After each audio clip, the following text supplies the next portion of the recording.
What's up, Samantha? How are we doing? I am 6 months pregnant with my third child, and How old are the other ones? I have a 2.5-year-old and a 1-year-old. Oh my. 2.5 and 1 and a 6 month in the oven? Yeah. I would just like, on behalf of humanity, to say, God bless you. I don't even know what to say after that other than, okay. Go forward. Go ahead. So, got our hands full. Yes. Well, my husband came to me recently, and he told me that he was with someone else, and that he probably contracted an STD, and that I most likely have it as well. And so I've gone and been tested, and that is the case. And So I just you're don't really know where to go. Yeah, you're here. confirmed positive? Mm-hmm. Holy crap, I'm so sorry. That sucks. What's the STI? It's chlamydia, so Okay. it's something that's treatable, thankfully. Golly, I'm so sorry. So have you gone to your OBGYN to talk through any implications with your pregnancy? Yeah. And yes, I have. walk me through that. Basically, I'll just do the treatment, and it should clear up, and we just have to do some follow-up just to make sure that everything is normal and healthy, and then it should not, it'll be like it never happened. Oh, man. I'm so sorry. Yeah, but it did happen, right? Yeah. Yeah. So I'm going to ask you to do something weird as we talk through this, okay? I want to take the STI part, and I want to set that off to the side for a second, okay? And I want to take the overjoyed, exhausted, haven't slept in, 4 years now, when you add in all the pregnancies, completely exhausted at a psychological and spiritual and physical level, right? And then to get this news. Because what I don't want to do as we walk through this, I don't want that the consequence of what happened to be the focus just yet. I want to get back to this conversation y'all had. Tell me how the conversation went. Basically, he just came and he told me, like, this happened, and now, like, I'm having symptoms, and it was just kind of all just very surreal. Yeah. I didn't see it coming at all. Okay, total shock to you?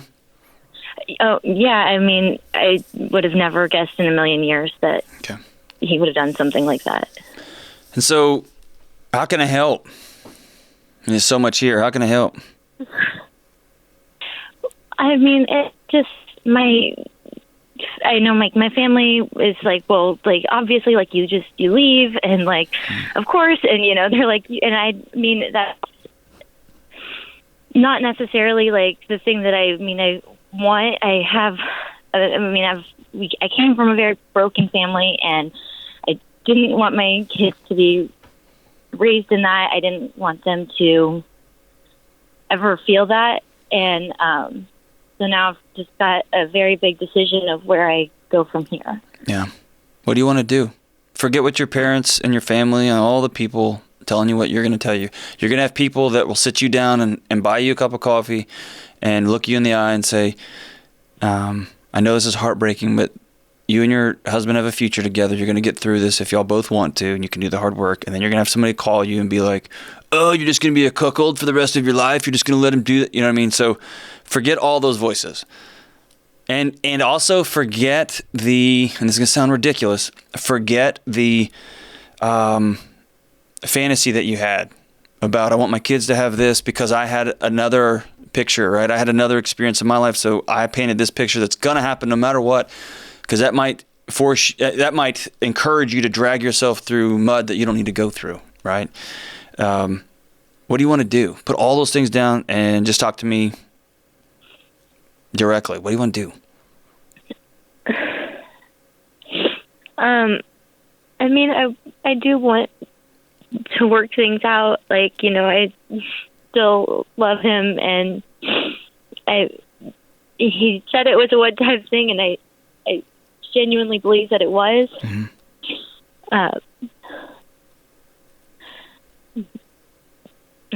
Have y'all gone to see anybody?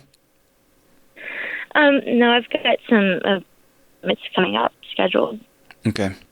Is he, when you say he told you it was a one-time thing and he came to you with this, is he still all in? Is he say, I screwed up, I'm so sorry, I'm going to make this right, here's all my phones, here's all my computer stuff, I want you to know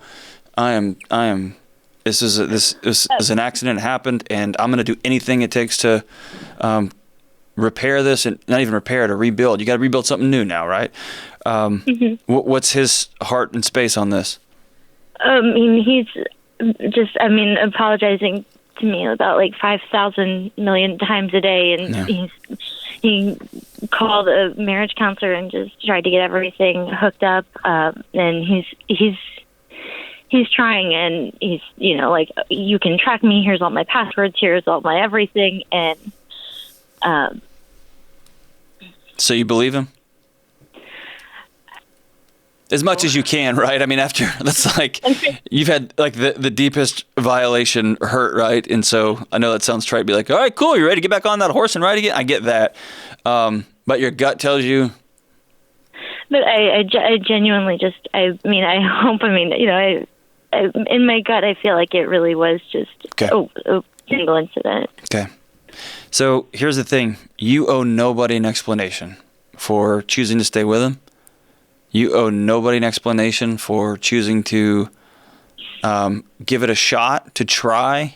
And when you have this third baby, and when you have some time to actually grieve, and when you have time to process this, and to like let the the fight or flight response, right, that shock wear off, and you actually can look him in the eye and say, dude, you could have hurt us both bad because you violated us and you were stupid when you did it. And you choose, you know what, I gave it 6 months, I'm out. I gave it, 10 months and I can't.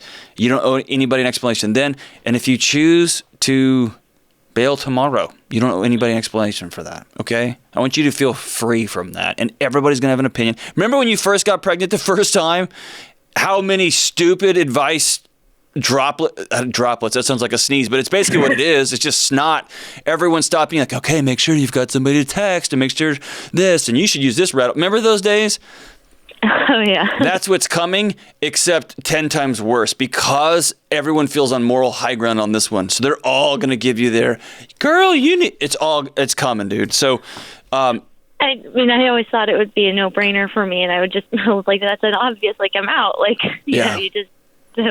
of course you leave, but and I was just talking to somebody recently, and they said the opposite. They were like, I just knew that if that ever happened, we'd work through it and we'd move on. And then they said it happened, and he's like, I'm out. Like, I just knew in my guts that was that, right?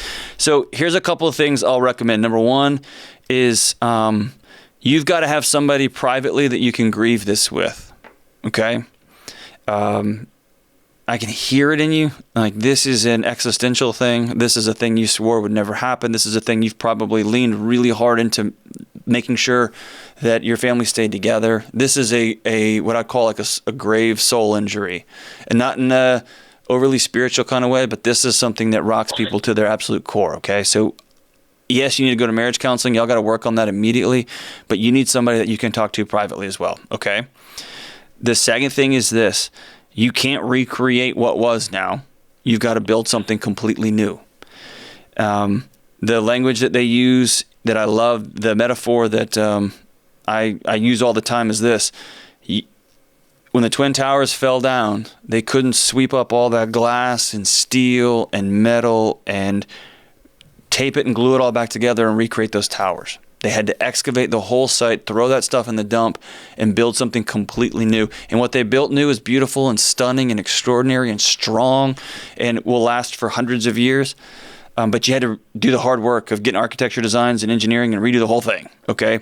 And so you're on a journey now to build something completely new.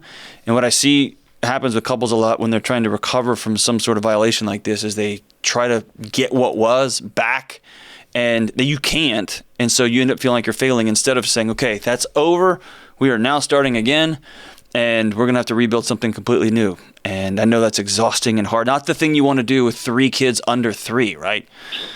Yeah. And then the other thing, man, is you're going to have to, and this is going to sound like I'm flipping sides here. Please hear my heart on this, okay? If you are making a go of it, you got to choose grace and not to weaponize everything around you, around your husband, around your ecosystem, okay? Because at the end of the day, you're going to just poison yourself hoping he dies. And that's not going to be how that works, okay?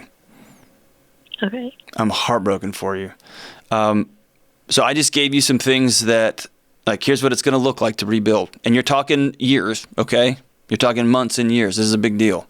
Not to mention the consequence of it all. Are you in? Yeah. You're pretty awesome, Samantha. You're pretty awesome.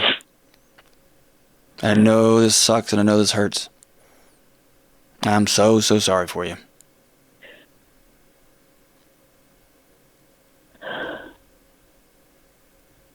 Call somebody today.